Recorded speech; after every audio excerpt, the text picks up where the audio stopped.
នេះព្រះអង្គគោប្រទានឲ្យខ្ញុំរស់នៅពន្លឺភ្លឺឡើងវិញក្នុងចិត្តខ្ញុំផងដែរ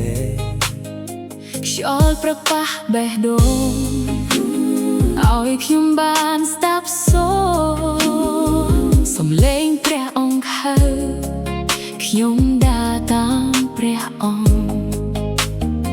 រាល់ថ្ងៃជាផ្លូវថ្មីព្រះអង្គក៏រៀបចំពោពេញដោយសេចក្តីស្រឡាញ់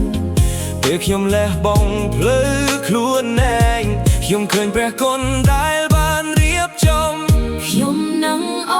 រសប្បាយថ្ងៃនេះថ្ងៃដែលព្រះអង្គបានបង្កើតដោយចិត្តតព្រះគុណខ្ញុំរស់រាល់នាទីខ្ញុំនឹងសរសើរព្រះអង្គថ្ងៃនេះដែលចិត្តព្រះអង្គជានិច្ចទុកភ្លើខ្ពស់លំបាកខ្ញុំមិនខ្លាចឡើយ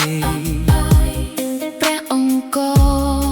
ជាភ្លឺសុវត្ថិភាពទុកភ្នែកខ្ញុំមិនឃើញឥឡូវគប់ខាងមុខមែនព្រះអង្គទៅក្នុងខ្ញុំមិនដែលចាក់ចេញ